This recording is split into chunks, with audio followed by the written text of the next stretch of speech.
Faith Hang Again. on 1 second. I think it's doing something. It's doing an intro, 30-second intro. Okay. Oh, okay, Yeah, okay, I'm sorry about that.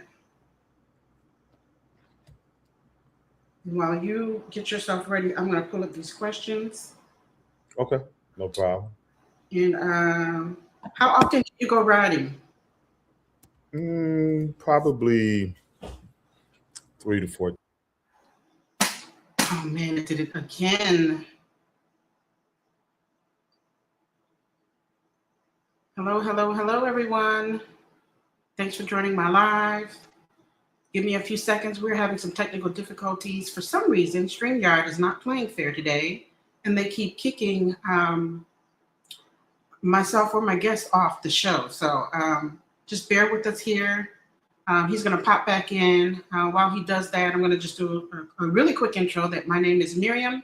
You are live with Miriam and the SBN podcast. I'm very excited today. This is episode 614. And I'm going to be interviewing Mr. Daryl L. Fletcher. Daryl is the CEO and founder of Sofa Ranch. Okay, we're going to be talking about experiential equine therapy, which is it's something very unique. I've never heard of it before, and it's dealing with horses. This is also in honor and in recognizing Men's Mental Health Awareness Month. Okay. So I think this is extremely important. Men get the, they just get the tail end on everything when it comes to mental health and people being aware that men go through things too. So I'm going to leave that at that. And we're going to let Daryl jump in. He's going to introduce himself. And if I seem a little flustered, it's because I don't know what StreamYard is going to do next. So I'm going to bring Daryl up and allow him to jump in, and he's going to introduce himself. You guys should already know some great things about him. I shared some, I summarized some details about him and some of the wonderful things he's been doing within the community. So Daryl, the floor is yours. And thanks for joining me today.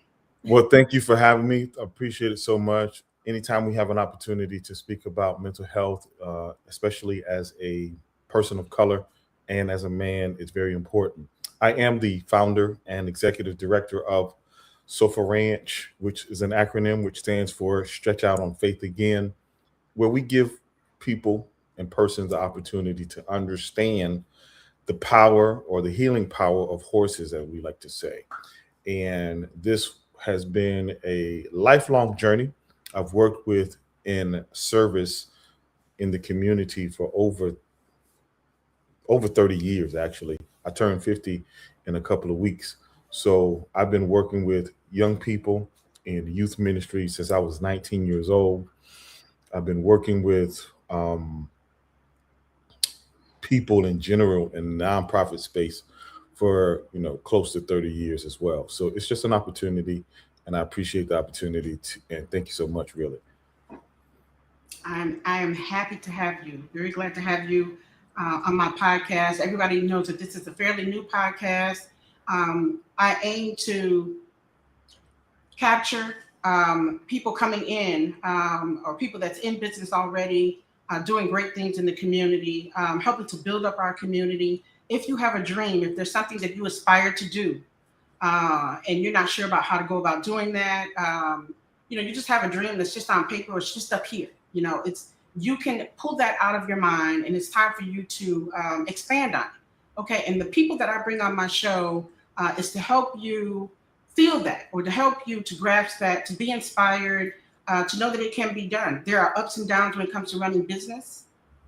There are all kinds of things that you run into. It can be very rewarding, and it can be tiring at the same time, but it has to be something that you're passionate about. And I believe in my heart, from the little that I've investigated about Daryl Fletcher, that he is very passionate about what he does.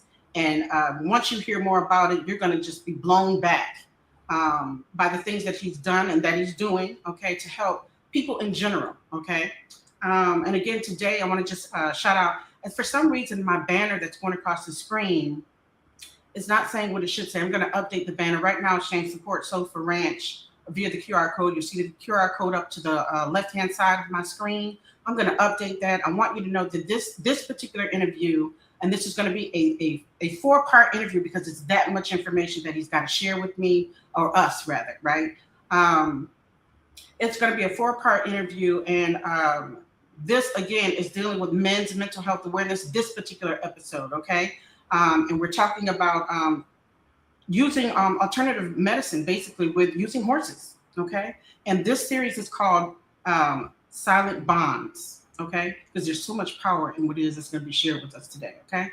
That being said, Daryl, I'm going to jump right in, and I'll let you start, and then I'll update that banner up there, okay. So the first thing I wanted to mention is the fact that men are statistically less likely to seek traditional therapy, right? And how does your experiential equine approach break down barriers and create a safe space for men to process their emotional and mental health challenges? And you can just jump right in now. Okay. So before I actually answer that question, I want to actually give a little bit more information as to the why and what that looks like.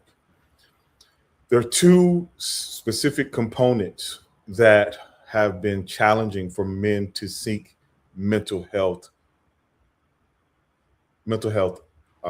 help, basically, and along with medical help. And as a man, one of those challenges is that most men, most masculine heterosexual men, fall into the category that they think they are invincible. Now, that's a personal or a perspective that has, based upon my professional and personal experience, where a lot of men, they kind of shrug things off. They when we experience a pain, when we experience something that may be lacking, we shrug it off and keep going. And that's both in mental health, physical health, and emotional health. And from that, that's our own personal agenda. Most men think that they are invincible. Yeah. But then you have the counterpart to that, where a man may be vulnerable about his physical health, about his mental health or emotional health. And oftentimes it's met with lack of care. Yeah. Now, what I mean by that is most people don't care when a man is hurting. And especially a Black man. And we have seen that in history, where I'll mention the Tuskegee Airmen, for example, and even in other cases from our counterparts with the female, where people of color were viewed as tougher, more resilient, and able to withstand pain. That's why we were dehumanized in the chattel slavery department, where they would whip us to the point of death, or in many cases, at the brink of death, where because they thought we would be able to handle the pain we would. And so that planted a seed in which a term we call epigenetics. Epigenetics is the passing on of emotional trauma through generations, where a previous generation did not actually experience that trauma. So we have that subconscious mind where I'm tough, I'm resilient, nothing can hurt me, both internally and externally, that challenges us in the arena of physical health and mental health to go out and seek help. Now, I said all that to set up the answer to your question. Mm-hmm. When it comes to experiential behavioral health and equine assisted therapy falling under that umbrella, traditional therapy was not designed to assist or help people of color. You can fact check me on that. You can Google me, Google that information. From the standpoint, its initial structure, traditional talk therapy was not structured with the person of a minority or with the person of color in mind. It is to that end that we see that some of the tactics and strategies don't always connect with men of color or people in minority spheres. Now, am I saying that traditional therapy is not for people of color? I am not saying that. I am saying at its origin, it was not designed with us in mind. And without it being designed with us in mind, many of the techniques may not connect with us in a realistic way. Right. How we're structured, how we're wired, how we've been raised, it's not all, it doesn't always line up. So when it comes to experiential behavioral health and falling under that category of equine assisted therapy, the tactics and techniques have been found to be much more effective when it comes to people in the Black community, because we're actually doing something, and in doing that thing, it helps. It almost serves as a mask where you don't even realize you're getting help through the actual experience. And so through the actual experience, barriers are coming down, ideas are reforming, unlearning of information is taking place, all by the experience. And so under the umbrella of experiential behavioral health, there are many things that are, you have animal therapy, you have art therapy, you have music therapy. There's all a bunch of different types. But more specifically, I'm talking about equine assisted therapeutic services because that's my lane of expertise. But at the same time, it's just one of those things when you're actually, think of it this way. As a Black man, as a man in general, if I go to a traditional talk therapist, they start asking me questions. Right. If I don't want to be there, then my defense mechanism is going to be already up. If they're using terminology that I don't connect with, then I'm not going to open up. If there's no transparency or clarity or even relevance in the model that they use, it's going to create even another barrier. Well, when we're working with horses or we're working in experiential behavioral health, there are activities that are designed to get that person to open up. And in those activities, because the person is working on that activity, the subconsciousness begins to barrier or wall is down, and now that person begins to open up because my defense mechanism is not triggered going into an office and sitting and talking to somebody.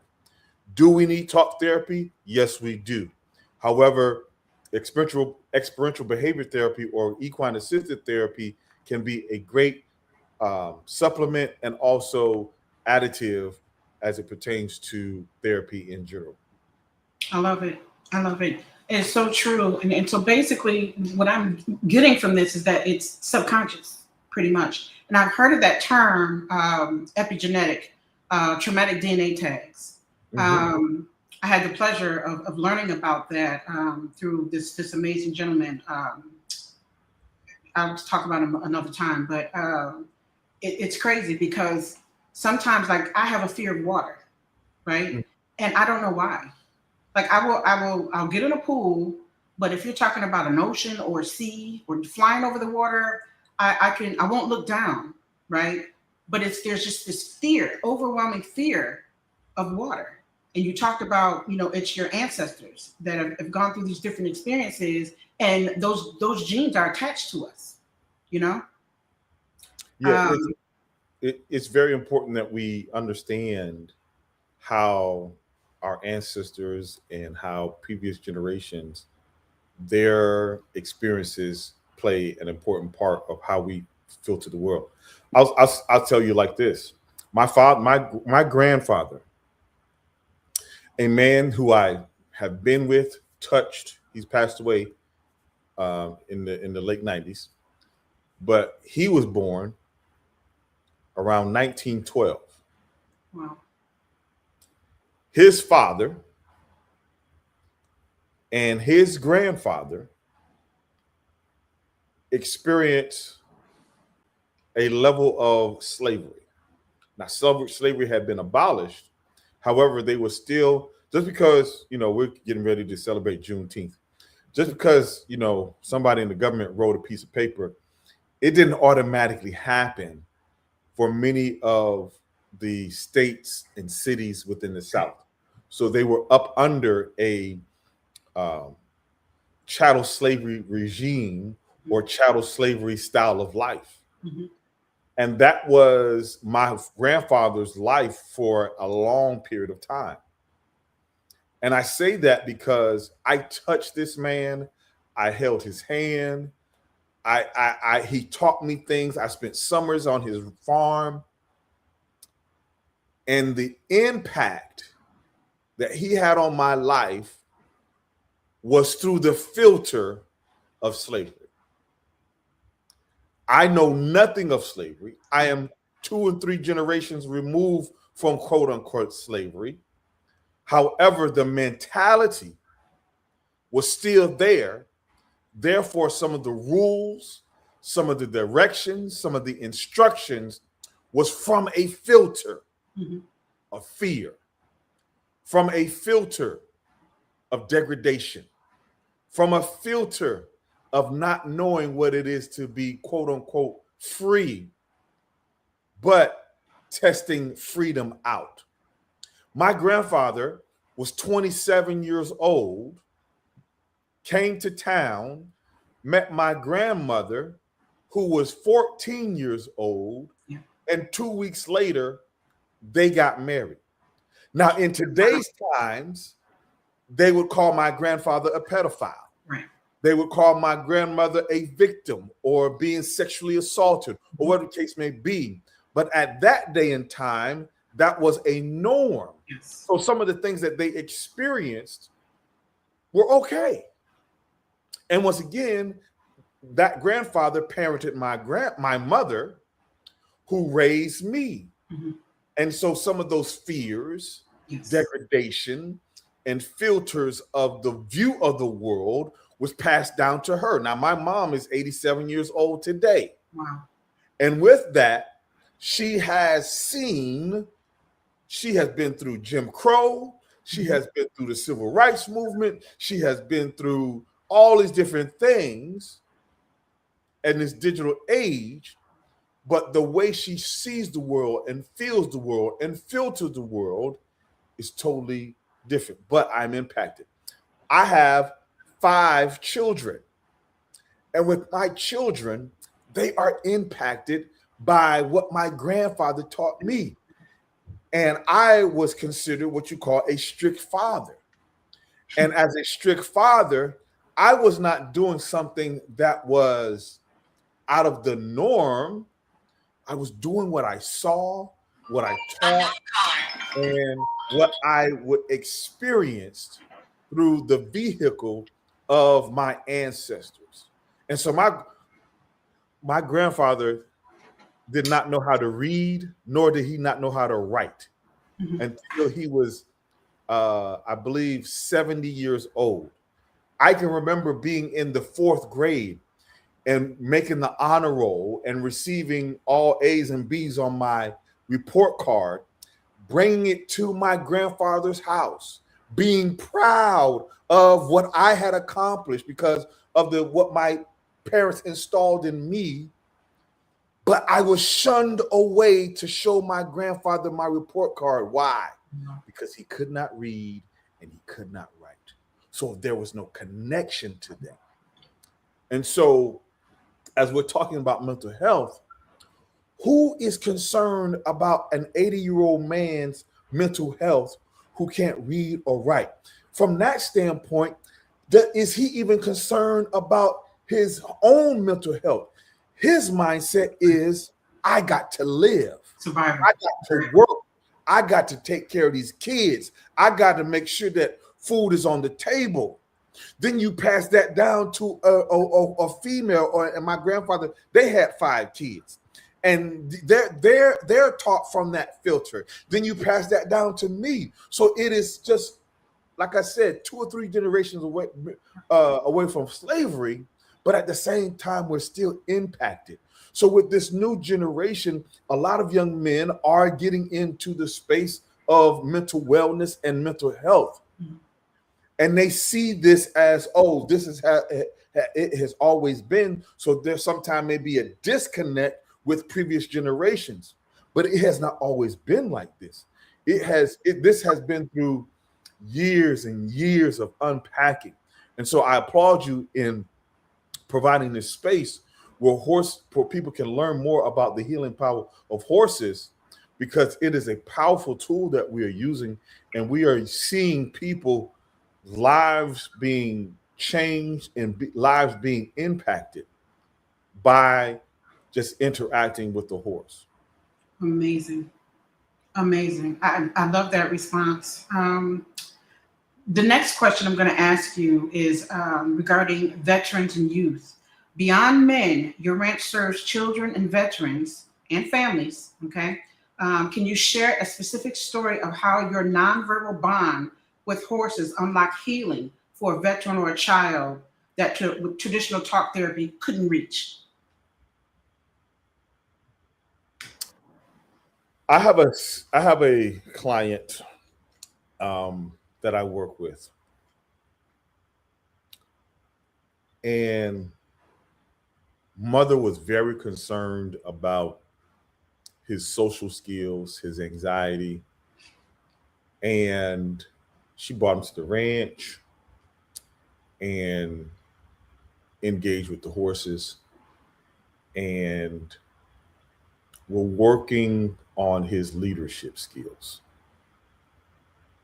But before we can get to his leadership skills, we have to address his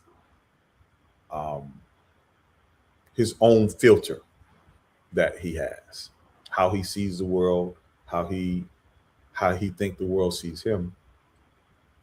And I've been working with this young man for a little over a year. And he shuns away from that leadership. He shuns away from, social settings. He doesn't always feel comfortable in these social settings. And with that, I made the choice to work with him one-on-one. Okay. And with working with him one-on-one, I started to see the difference and the change that were impacted. But I would, once again, through experiential techniques, I didn't sit down with him like, why don't you like the world? Talk to me about this, talk to me about that. No, we did certain activities that would help him build his confidence, that would help him develop those leadership skills, that would help him really change his worldview. So one day he came and I said, hey, you're going to be a leader today. He said, I don't want to be a leader today. He said, I don't want to be a leader. I was like, okay, cool, no problem. All right, so I just need your help. He said, okay. So I started doing some techniques and working with the horses and all this type of stuff. And then while we were working with someone else and working with some other horses, I heard him tell someone else what to do. Okay. And when I heard him tell someone else what to do, it was very authoritative. His communication was clear, and it didn't come off as if he was scared. So at the end of the day, I asked him, I said, hey, how did today go? He said, yeah, today was okay. I said, do you realize that you exhibited leadership skills today? He said, when, where? I said, I heard you tell somebody how to sit on the horse, what to do, how to do it, and when to do it. And he said, yeah. I said, that's leadership. Exactly. He said, See, you fight me so hard because you don't want to wear the label of a leader, but you don't even realize that you're practicing leadership skills. Wow. Because of the techniques and how we structured our curriculum and program, he stepped into leadership and was not even really, he did not even recognize that he was being a leader that day. Now, this has happened on 3 or 4 occasions where, once again, I didn't say anything to him, but he automatics, because of what I taught him and in the structure and how we present the information, he immediately steps into the leadership role. Awesome. And because of that, he will, say certain things like, hey, I don't want to be a leader today or whatever. And I don't fight him. Mm-hmm. I just put the curriculum and the techniques in place. But once again, his subconsciousness is operating in that leadership. One of the things that we tell people when they're riding horses at the ranch is heels down, toes up, because it helps you, balance yourself on the horse. Mm-hmm. And again, I'm working with somebody with some horses. Who I hear from the back, this young man, heels down, toes up. Wow. And once again, now I've stopped even telling him that he showed up as a leader today. Mm-hmm. And so even with us we're working with FIFA and the Mounted Patrol this week and all throughout the FIFA World Cup. And so we were out there, something happened. I was sitting down on my UTV. Mm-hmm. He was sitting in another UTV. Something happened with horses. Boom! He immediately stepped into action. Didn't have to tell him. Didn't have to remind him. And I'm like, that is leadership, buddy. Wow. So here it is. You will fight me to have a conversation about what leadership looks like. But when we put the techniques and curriculum in place, you subconsciously even spring into action and act as a leader. That's awesome. So that's one story, because that's probably the most recent one. Mm-hmm. Beautiful. I love that. And you can tell, like, when kids are young like that, they have, that you can see potential, right? And then mm-hmm. The problem is we don't know how to reach them.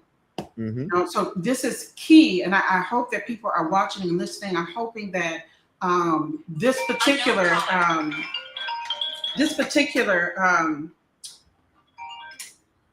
recording, once this is done and it's recorded, it's going to be out there for the masses to see, and hopefully people will get this message and begin to learn that there's other alternative methods that you can use. You don't have to yell. You don't have to take the different methods, or just sometimes they just give up on a child, and say, well, they're not going to be this, or you can browbeat them to the point to where they don't believe in themselves. You know what I'm saying? And I don't know. This is great information. Again, I can't say that enough. I'm going to just jump into the next question. Okay. I don't want to even touch what you just said. The next question is, and before I do that, for all the listeners, I want you to know that you are live with Miriam and the SBN podcast. This is episode 614. This particular episode basically is going to be a series. The series is called Silent Bonds. This is part 1, and this is Healing Men with Horses. This is in honor of Men's Mental Health Awareness Month. And I just want y'all to listen in and get these gems, because Mr. Daryl Fletcher is here and he's dropping some gems on us. He's with the Sofa Ranch. He's using a different experiential method to help people in general deal with their emotional traumas, their different emotional disabilities and whatnot. There's other ways, guys. There's other ways to break through those barriers. There's other ways to heal, okay, and get the help that you need. So listen up, okay? To that end, I'm going to jump into the next question. And this goes into clinical advantages of experiential therapy. The first one is, tell us about your credentials. So my credentials are, I'm a certified equine specialist, mental health learning. practitioner. So what that basically means is my focus is on, once again, mental health and learning.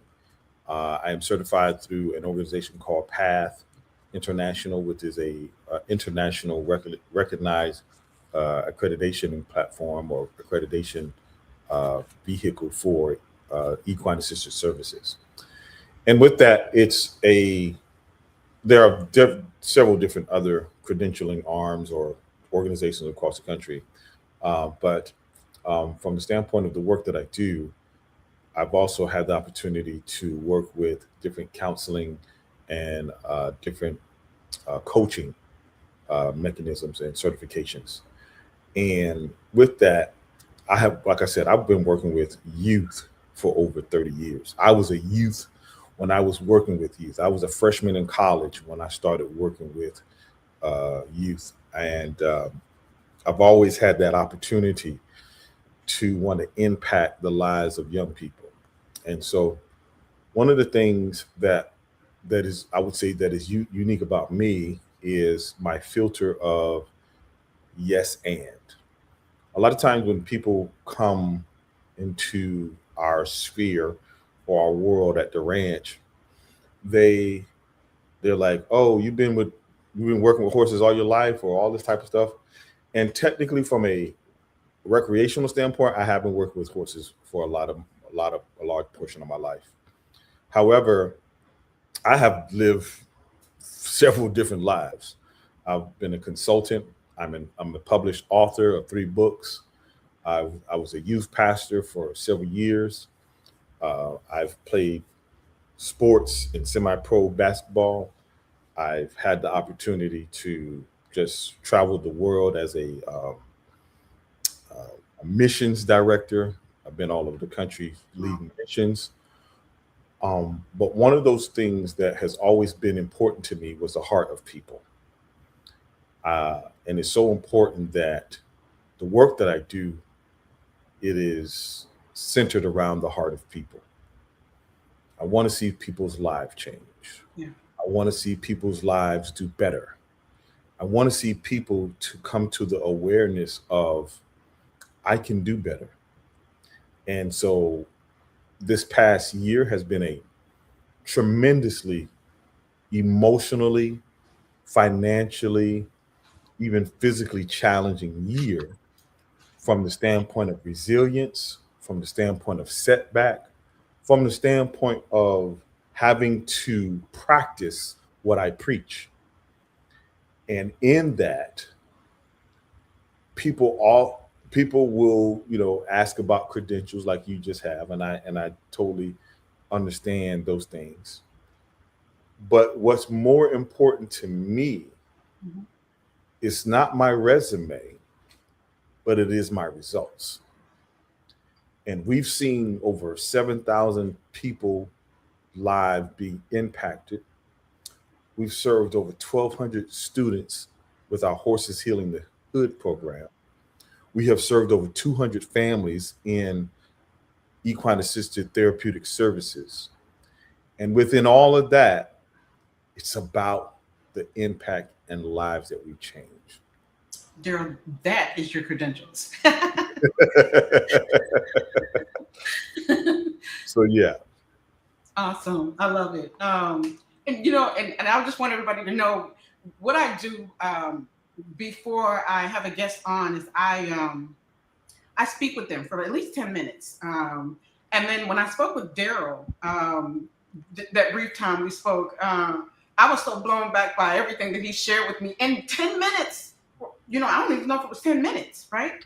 But he shared so much. Yeah. But you shared so much with me that I said, this is too much.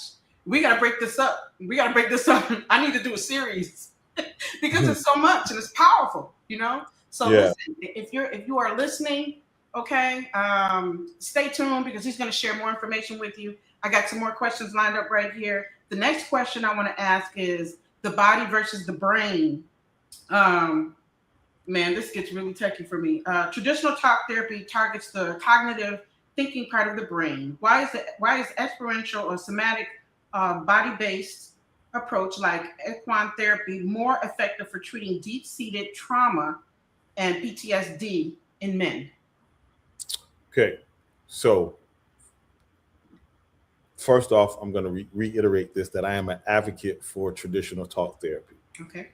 And this, I am not anti-talk therapy. I am not experiential behavior health versus talk therapy. I am, like I said, yes and. Based upon the numbers, based upon research that has been done, and there's 3 colleges that I can't remember all their names right now, but they have done this study from the standpoint of traditional talk therapy and experiential behavior therapy. And I alluded to this answer a little bit earlier, where when it comes to traditional therapy, a lot of times people's defense mechanism immediately kicks in. Because when you're in talk therapy and you're telling or sharing your story, you are presenting yourself as either the victim or the villain in the story. And it's shaped in such a manner to where either you want sympathy or you want validation for how you're feeling. And when you're in a talk therapy setting, I can sit there and paint a picture of how somebody did me wrong. I can sit there and paint a picture how I did somebody wrong. And in both cases, I might be right. Right. However, I'm shaping the story that benefits me the most. Mm. And I'm shaping the story so that if I'm not honest with myself, I won't come out looking like the bad guy. Mm-hmm. Because that is your brain's number one defense mechanism. Your brain's number one defense mechanism is keep us safe, keep us alive. Therefore, our brain filters information, filters situations, filters experiences, and shapes in such a way to where, oh my gosh, we'll say something like somebody stepped on your shoe, right? Mm-hmm. Somebody just stepped on your shoe. It was an honest mistake. But then you interpret that situation, oh, they meant that on purpose. Right. Oh, they trying to make my shoes look bad. Oh, she just thought she can run all over me. And then when you go and tell the story to your friends, or go and tell a friend to your therapist, man, somebody stepped on my shoe. How do they think they can get away with that? And you just go on and on and on, and you're sharing the story, right? Right. The horses don't care nothing about that. The horses don't care nothing about whether you're the victim or the villain. I tell people all the time, when you're working with the horses, you can lie to me, you can lie to the therapist that may be present, but you're not going to lie to the horse, because a horse can pick up on your vibrations. A horse can pick up on the pheromones that your body is giving off when you're sharing a story. They know whether you're being authentic or not. And in that, like I tell people, once again, lie to me, lie to this therapist, but you're not going to lie to this horse. So it gives us the capacity and once again, you're subconsciously sharing, or you're subconsciously doing an activity. It shows us how you're showing up. And if I start asking probing questions, if I put an activity in place with the horse, or a something that you're doing with the horse is going to tell us what's going on with inside of you. Wow. You asked a question about a veteran. I have a story about a veteran that kind of goes in line with what we're talking about. I had a veteran that came out and spent maybe 21 days straight of services with us. And in that process, his first meeting, he said, oh my gosh. He sat there crying. This man is in his 40s. He sat there crying because he had been through therapist after therapist after therapist in the military. And he knew how to manipulate the therapist or the counselor in the session to either get what he wanted or to accomplish his ulterior motive. His first day on the ranch, he sat there crying in front of me because he said to me, he said, I cannot manipulate this horse. This is forcing me to be present. Wow. This is forcing me to be authentic. This is forcing me to be aware of what I have done. Hmm. And one of the activities that we did with him, horses are drawn to authentic behavior and they're drawn to people who are at peace. One of the activities that we did, we had him sit in the center of the arena and just sit there, and he was told to wait for the horse to approach him. The horse never approached him because he never settled himself mentally or physically. So his just energy was just all over the place, and the horse wasn't drawn to him. In the debrief of that session, he told me, he said, I tried to manipulate the situation because I had a piece of peppermint candy in my pocket and I was going to pull it out. But he was so used to being manipulative that he could not bring himself to be manipulative in that situation, but it gave him an honest depiction of how and who he was in showing up in a situation. Yeah, you had to look in the mirror. That same young man operates a equine assisted therapeutic program right now after just spending that time with me. He took what he learned and said, I want to share this with other people within our community. It's awesome. So it's not about horses are magic. What it is about understanding how you show up.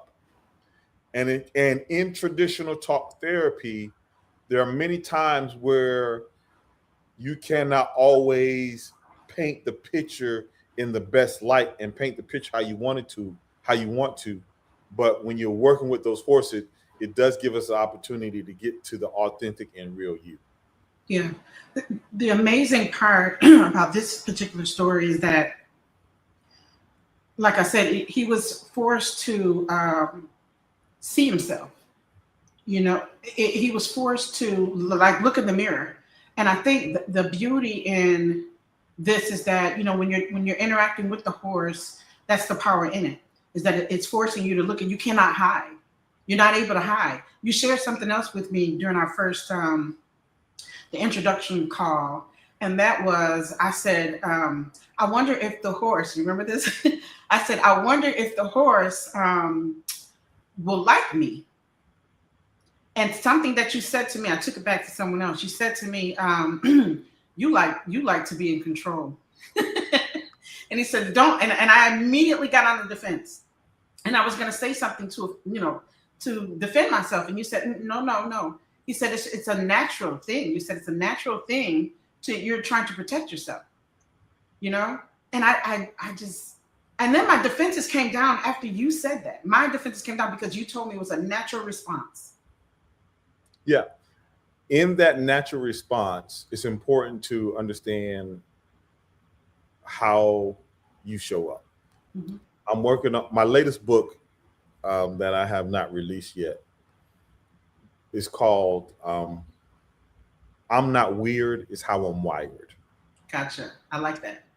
And it's a book where we get to the root of people's behavior. Mm-hmm. Because in our current modern day culture, a lot of people are calling being weird. And it's not weird. It's just how they're wired. Yeah. And so what's important to understand how we're wired. Now, one of the things that we teach when we are working with our clients is our emotions are indicators. They are not dictators. Mm-hmm. So what does that mean? Just how you just said, hey, you know, I like to be in control. Well, that control and desire comes from an emotion. And with that controlling desire coming from an emotion, it's a standpoint of I don't have to have this doesn't have to dictate my actions. Mhm. It's just an indication of two things. Either something has happened or something needs to happen. Mhm. So your desire for control is once again your brain's mechanism of trying to protect you. However, it doesn't all the protection doesn't always have to look like control. In a lot of times it can look like connection. Mm. Now a horse outweighs me 3 to 4, 5 times. The average weight of our horse is around 1,400 pounds. Wow. And with that, I can't control this big animal, but I can connect with it. Yeah. And once I connect with it, I can ultimately get this horse to do a lot of things that I want to do. But if I physically try to control this horse, I'm going to lose every time. If we transfer that same principle to the challenges that we face, the situations that we're in, the lives that we live, many of our challenges or our situations outweigh us. Yeah. They are heavy. They are massive. And if we're sitting there trying to control and enforce things, it may end up being an emotional, physical, mental battle that we lose. But if we learn how to connect into a situation, we get more out of the situation versus trying to fight the situation. That is awesome. That is awesome. Guys, I hope you're listening up. I hope you're listening in. Okay. And if not for anything else, I think you should try this method, even if it's just recreational. Just try. Because it sounds like it'll do wonders. So if I could, you made mention of something where you said recreational, and I love that because we utilize the recreational piece to introduce people to the therapeutic side of things. Okay. And so I want people to kind of imagine cathartic versus therapeutic. Hmm. Okay. Cathartic versus therapeutic. Now, what is the difference? Cathartic can be, for the sake of what we're talking about, can be an interaction for a release. Mm. Maybe something happened, a challenge, whatever. And in that challenge, you created a bunch of tension. And you need to release that tension. You can release that tension through listening to music. You can release that tension through sometimes people go shopping. Mm-hmm. You can release that tension through talking to a friend. That is an example of catharticism or cathartic activity. We utilize recreation for cathartic purposes or recreational riding for cathartic purposes. Because when people come to the ranch and ride on a recreational basis, they're just riding through the woods. They're having a good time. The sun is on their face. The breeze is in their hair. And it's very cathartic because the rhythm of the horse. Mm-hmm. Oh my gosh, this is wonderful. That versus therapeutic, the difference is you don't remove the tension that is there. You learn how to handle yourself inside the tension. Mm. So cathartic is looking for the release. Therapeutic is looking for how to handle the tension. And so many times people say, oh, shopping is my therapy. No, it's not. It's your cathartic activity. Mm. Music is my therapy. No, it's not. It's your cathartic activity that gives you some sense of relief. Therapy is therapy. And the dividing point is understanding how to work through the challenges and the tensions that we have over the course of our life. Mm. If you're always looking for a release, how will you ever learn how to handle? Right. Right. And so we have practiced that in our relationships. Anytime there's tension in a relationship, oh, it's time to break up. Oh, I need a break. Oh, I'm going to be over here. You're going to be over there. No. Let's learn how to work through this tension so that we can move forward. Because I tell people all the time, if your shortest relationship is under 2 years, or I'm saying not your short, but if your longest relationship is under 2 years, then all you're doing is practicing your divorce if you want to seek to be in a long-standing relationship. Because, oh, they did this to me, and oh, I got to be out of here. Oh, I didn't like the way they did that, and it triggered me. I got to be out of here. Mm-hmm. Because you've been seeking for that release. Because if you ask any person that has been married or in a long-term relationship for any extended period of time, they had to learn how to work through the tension. And when you learn how to work through the tension and see that person as your ally and not your enemy, it becomes a situation where you can work through things. Speak, Daryl. You said what? I said, speak, Daryl. So it becomes a situation of, hey, I am not looking to get rid of a person. I'm looking to see how we can work this out. But we are so triggered, and goes back to stepping on your shoe, right? Mm-hmm. The filter that somebody did something wrong in a relationship.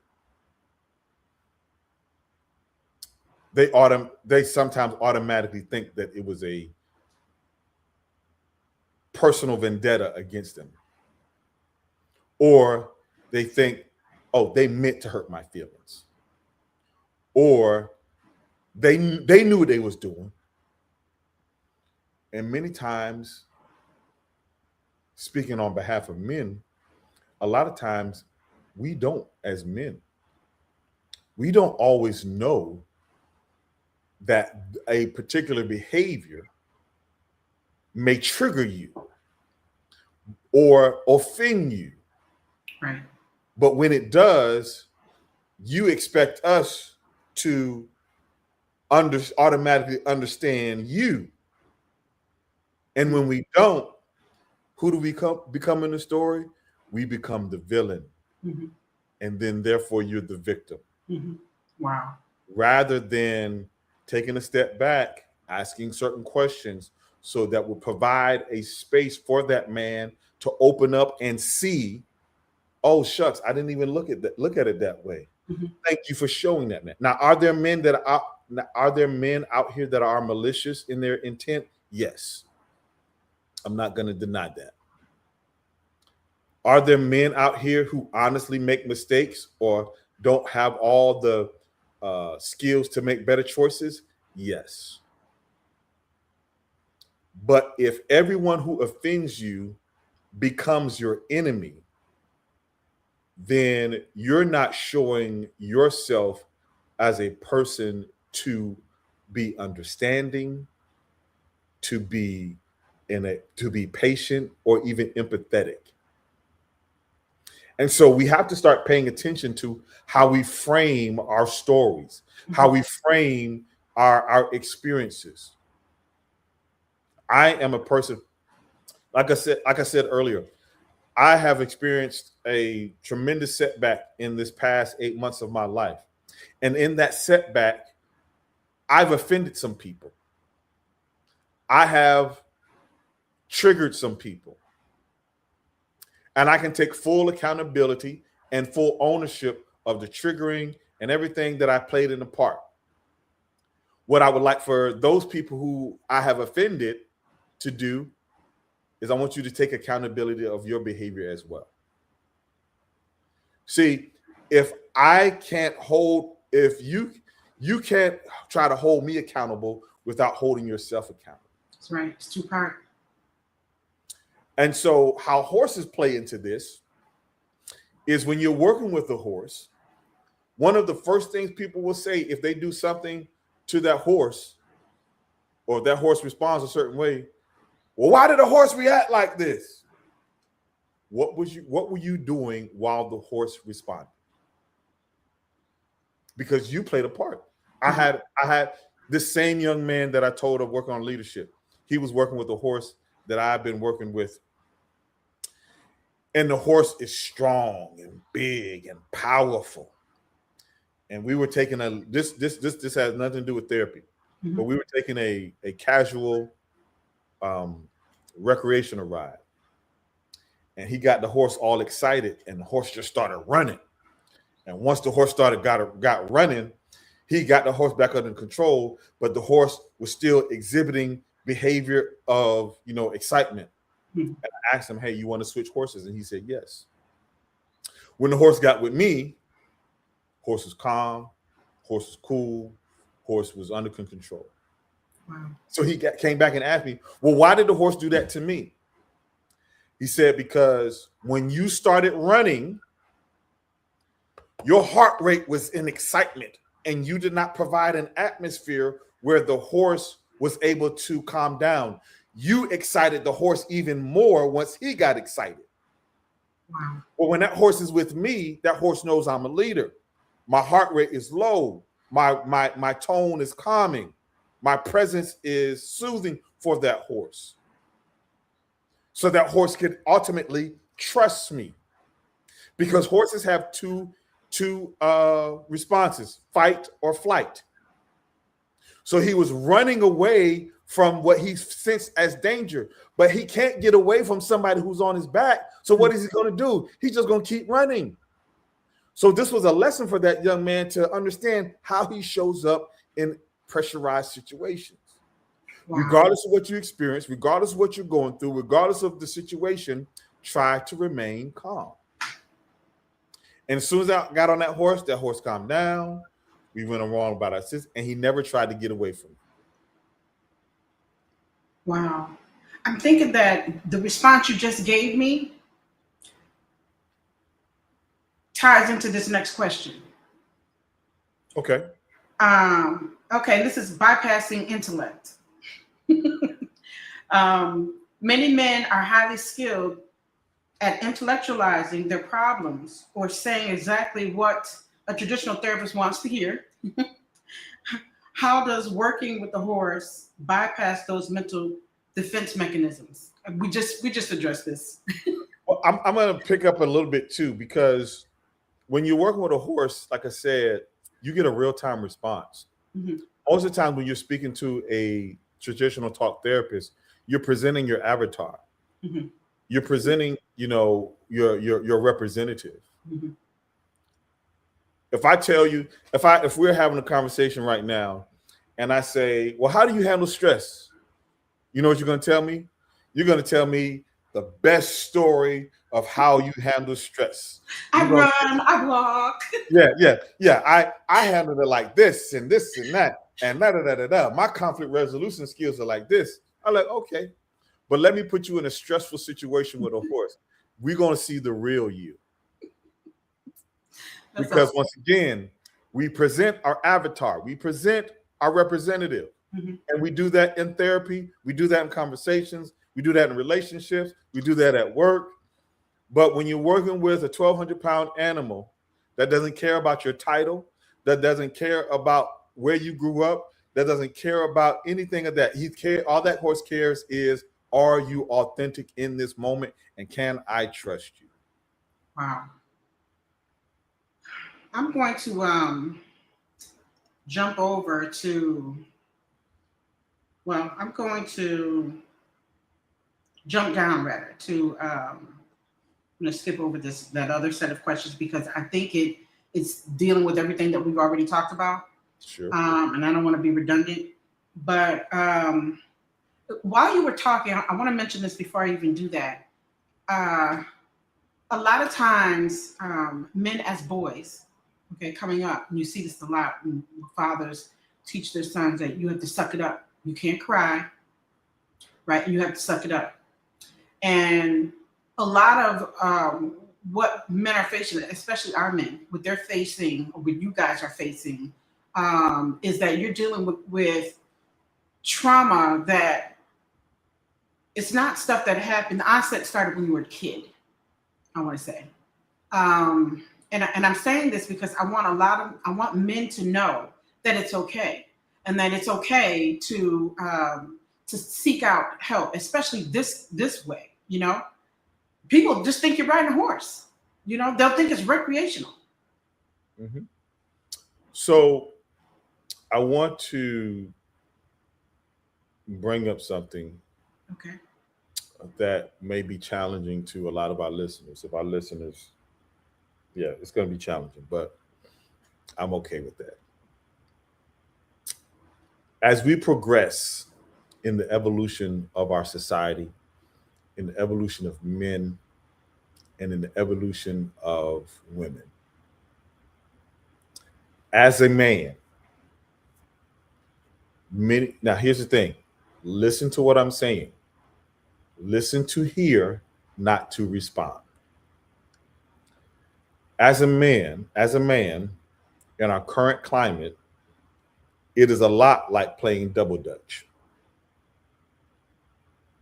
Reason being, it is a lot like playing double dutch is because in double dutch, it's about two things, or three things: timing, speed, and physical ability. Mm. So you're sitting there, or a person is sitting there, and they're catching the rhythm of the rope and having to learn when to jump in, Mhm. when to jump, what speed to jump, how to jump. And as a man living in our current society, it is like playing double dutch because the rules are changing. People say they want a traditional man, but then they don't want to provide a traditional atmosphere. Mm. They have a long list of what they want the man to do, but on the counterpart, the list is getting shorter and shorter. Mhm. You have a man that you want to be in tune with his feelings,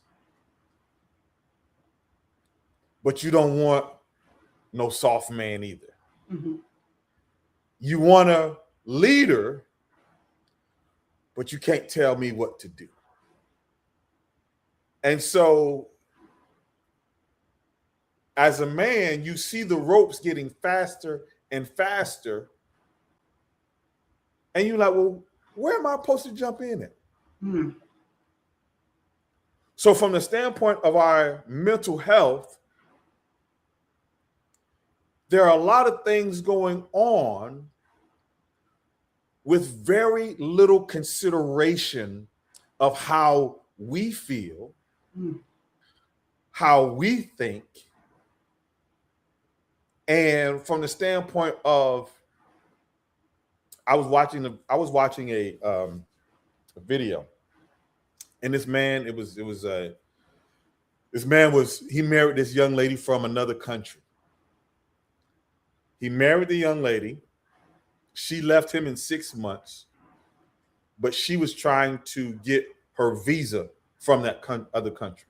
Okay. So the man was heartbroken because he was looking for love. He thought he had found somebody that was truly understand him and truly connect with him. And she was very smug, very arrogant throughout the whole deliberation of the show. Then the host of the show asked a question. He said, well, she was able to get her green card out of this situation.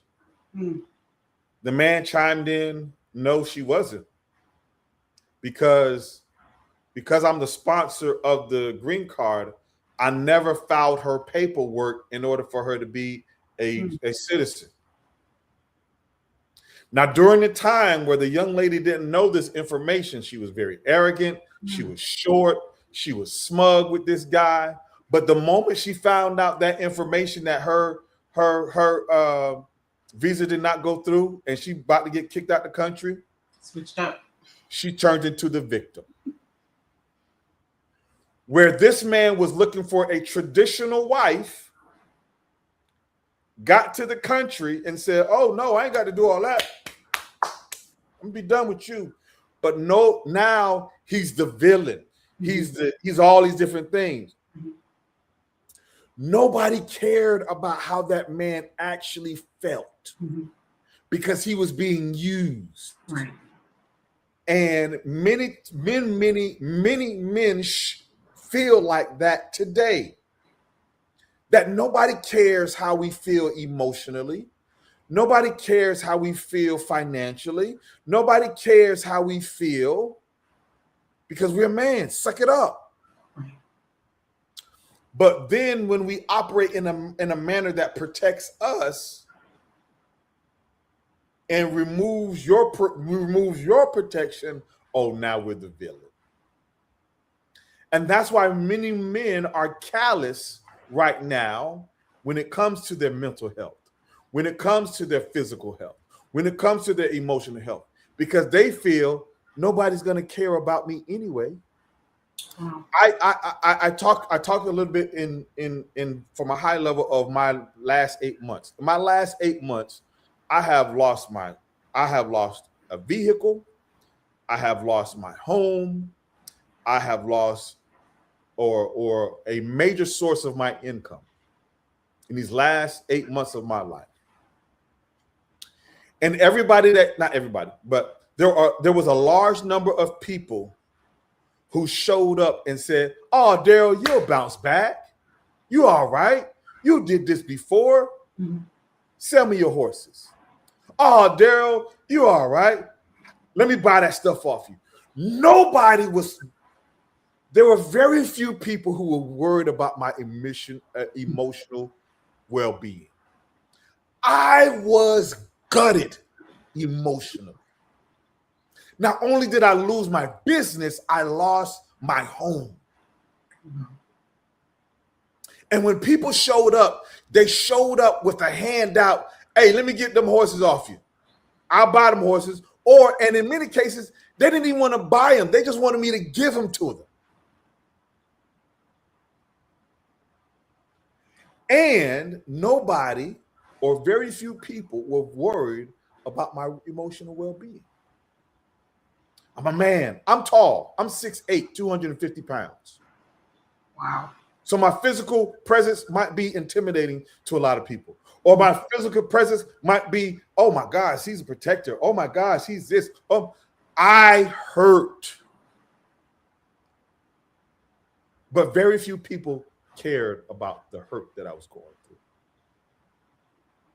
So when it comes to your original question, nobody cares. And they show it in their behavior. You cannot tell me how much you care until you show me that you do care. Right. So it's important for us. That's why men shrink it down, push our emotions down. Because if I bring these emotions out, who's going to care? Well, many women will say, "Well, yeah, I saw you at the game and you were showing all this." And I was looking at it too. I was watching the Knicks win the championship. And I'm seeing men and women hug and men hug and men are emotional. And then somebody might say, "Well, he never shows any emotion like that at home. He never shows anything like that at home." And the answer to that is, in most situations, our society does not care about a man's truth. They just care about the confirmation of bias. Mhm. What does that mean? Women often ask men to be truthful, but what they really want is not the truth. They want a confirmation of what they actually believe. A woman would say, well, do I look fat in this outfit? She don't really want the truth. She wants a confirmation of her bias, that she doesn't look fat, that she looks fine, and everything's okay. Because the moment he actually shares the truth, all hell's gonna break loose. What was the first thing that you thought of when you first saw me? Thought you were pretty. Oh my gosh, you don't know nothing about me. You didn't know about my intellect. And I don't see your intellect, baby. I see your body. You want confirmation of bias, not actual truth. And so here it is again. As a man, we're trying to catch the rhythm of that double dutch. Should I tell her the truth, or do I tell her what she wants to hear? And that is pressure. Yeah. That is emotional stress to many men, because a lot of men want to be honest, but they can't, because they have never been rewarded for their honesty. And if men could actually be rewarded for their honesty, the whole situation would change. Mhm. This is powerful. Very, very powerful. We have to show up different as women. And I hear a lot about women complaining that there's no good men out there and that they can't find what they're looking for. A lot of times, from what I see, women have hidden agendas. Okay, they're not necessarily honest about what it is that they're looking for, what it is that they want, and we have to show up differently. You know, you want something different. The game is changing. We got to just show up differently. And I'm hearing a lot of men in frustration. Okay, you're not wanting. You got these choices out here, right? You got this. I'm looking at this. You got these choices out here. You don't even want all that. It's what's left out there for you, because we're not showing up. We're not showing up. That's another topic. Part 5, Daryl. But this is amazing. I'm gonna ask one more question. We can wrap up. What I want everybody to know is that this is so powerful. This being Men's Mental Health Awareness Month, right? This is a platform. Use it. Get that message out there. I'm hearing a lot of women being frustrated in that I don't want to be a man. I've been divorced, I think almost going on 6 years, but separated 7, right? And I never intended to be out here. Okay, and the level of games that are being played, that the men play, because they immediately think that you're playing games. You know? It's not a game, it's protection. Yeah, I get it. I get it. So it's what it boils down to, it's protection. Mm-hmm. I have to protect myself emotionally. Mm-hmm. I have to protect myself physically. I have to protect myself financially. Why? Because I'm playing double dutch. Mm. I don't know if you're authentic or not. So Mm-hmm. and as a man, many men are resilient. Mm-hmm. And because we're more resilient than a lot of our counterparts, it presents a situation where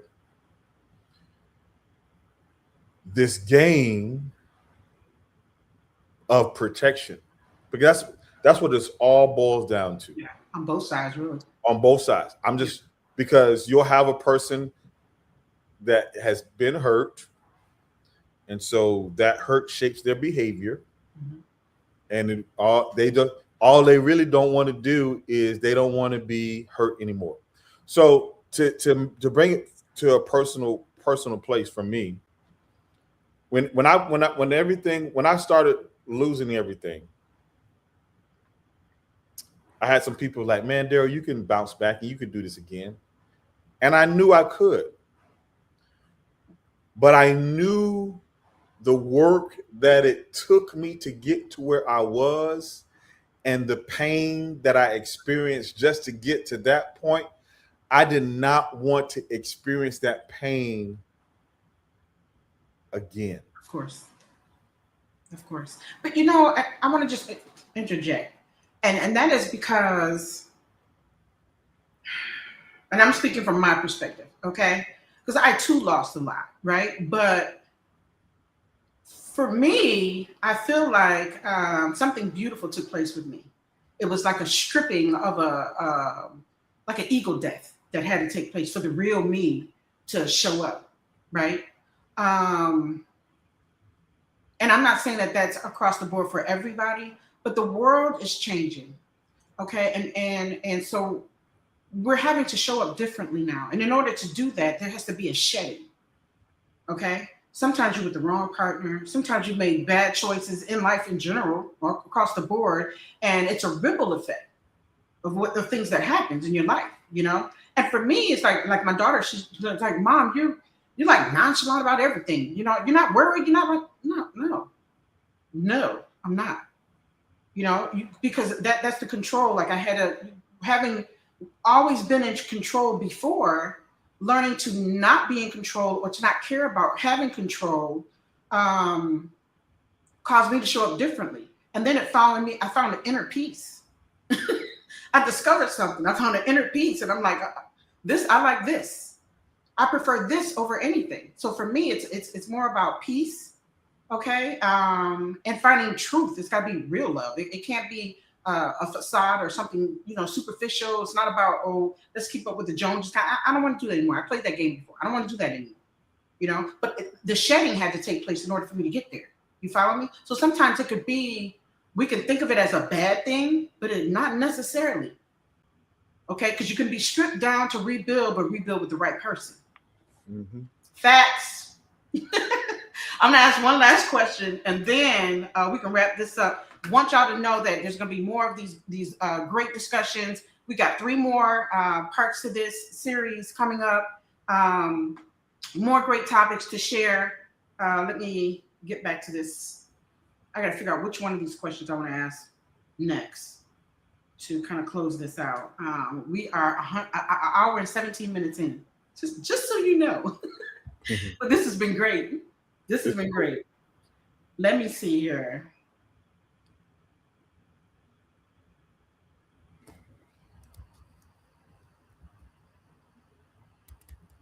Mm-mm.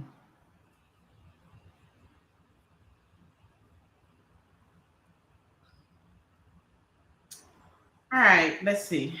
Let me go switch over here. The other ones I wanna go over the last 2 sets. Those last 2, we'll do those in the next session. Let's go into measuring outcomes and change. Okay, and I'll just jump down to the last question there. Number 2, bridging the ranch to real life. What evidence or feedback do you see that proves that breakthroughs a man's experiences with a horse actually translate into better communication, lower anger, stronger relationships at home and work? I think that's powerful. That's a great way to close this out. Sure. So one of the unique things about Sofa Ranch is the fact that we are actually tracking our progress. And when I say tracking our progress, I mean that we actually have documented outcomes where that information is now not just stories, it's evidence. And with that, we've actually created our own software where we can track a person's social efficacy. We can track their mental awareness. We can track their leadership. We can track all these different things. And in that traction, we put it in our software and it aggregates those actual results. Wow. And when we aggregate the results, it turns the stories into numbers. Mm. It tells you that this person started out as a um, their their anxiety level was at a 45 when they started, but now it's at a 25. Their communication skills were on a score of 65. Now it's at an 85. Awesome. Their self efficacy was at a 35. Now it's at a 65. So we track those progresses. We track that information from when they first get there. That's called their baseline. Mhm. We track it while they're in the program, and then we track it or we score it when they're out of the program, Mhm. giving us actual data and numbers. So it changes the conversation that, oh, this young man came out and had a good time with horses, to this young man exhibited a 60% increase in confidence, a 30% increase in leadership skills, a 25% increase in social awareness, a 35 decrease in anxiety, a 25% decrease in stress. Changing our conversation from we're out there playing with horses to where we're actually creating impact with the work. That's awesome. That is awesome. So, folks, listen. Now you're understanding that your progress can be measured. Okay. I would say if you're in the Atlanta area, I'm not sure how you handle people that's out of state or out of the country, but if you're in the Atlanta area, Georgia, okay, get with Sofa Ranch. Okay. If you want to donate to Sofa Ranch, the QR code is up at the top left hand of the screen there. It'll take you directly to Sofa Ranch. You'll see the donation page or link, or, right there. It's right there in your face. You'll be able to see that there. And I want you to tune in. We have to set up or arrange when we're going to do. Okay, go ahead. I wanted to talk about the donations that go to Sofa Ranch. Okay, go ahead. As I expressed and shared earlier, we lost our physical property, but we still have a temporary property where we are right now. When people donate to Sofa Ranch, they want to know where it's going, and it's going to a couple of places. The number one place it's going to is for the benefits of our horses. Our horses have to eat, or have to be taken care of, and that's the number one place where it goes. Number two, there are two initiatives that we currently have in place that we are working on. The first initiative is our Horses Healing the Hood program, where we actually take the horses to different campuses of schools and organizations. In the upcoming school year, we have a goal of reaching 25 schools and 2,500 students over the course of next year's school year. Bringing and getting an opportunity to touch and connect with those students and touch and connect with those persons that need these types of services. One of the most important things of the work that we do is our work primarily focuses on underserved communities. That is underserved communities in students, underserved communities in women, underserved communities in veterans. And this really gives us an opportunity to make a bigger impact within our community with the healing power of horses. The budget alone for that particular initiative sits around $35,000. And that gives us, once again, the opportunity to take care of our horses, to handle transportation for the horses when they go to these schools, for the curriculum and marketing of that particular initiative. In addition to that, we're also ramping up to do our awareness campaign. And our budget for our awareness campaign is about $65,000. And that awareness campaign gives us an opportunity to give us an opportunity to be on a broader scale and a broader audience of making people more aware of the work that Sofa Ranch does. one of the key components that we operate on is awareness and access, making sure that people are aware of these types of services exist, and once again, creating access so that they can access these services. And so that awareness campaign is about $65,000, where we're marketing, we're connecting with key strategic partnerships, and creating an environment to rebuild our permanent home. Our long-term goal is to build a new Ride Strong Center within the Metro Atlanta area, and that's a larger number. And I'm not even going to share that with many right now, because that would probably blow some of the socks off of our listeners. But at the end of the day, the work we do cannot function, and the work that we do cannot happen without support of persons like yourself. Now, am I asking you for $65,000? No, I'm not. I'm asking for you to look at your finances, look at your personal budget, and see what you can give in an effort to make sure that these types of programs and services continue within our community. It may be $20 a month, $30 a month, or a one-time gift of $1,000. But whatever it may be, we're asking you to really look at it and take an opportunity to give.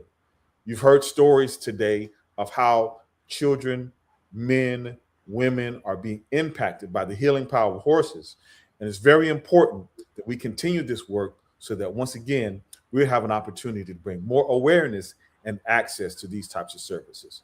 So as you click or review the QR code, look at your finances, say what you can give, and give that on either a monthly basis or a one-time basis, so we can continue to do the program and making an impact within our community.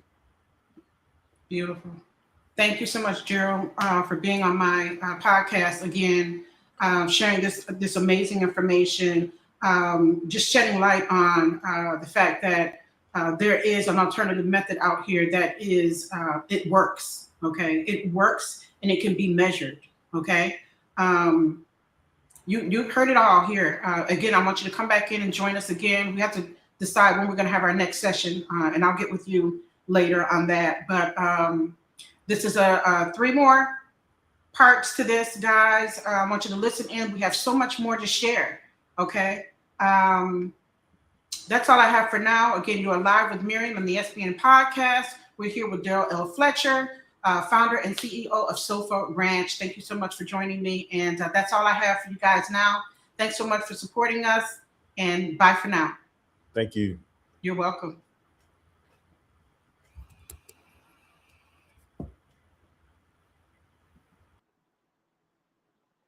Awesome. Okay. Let's go.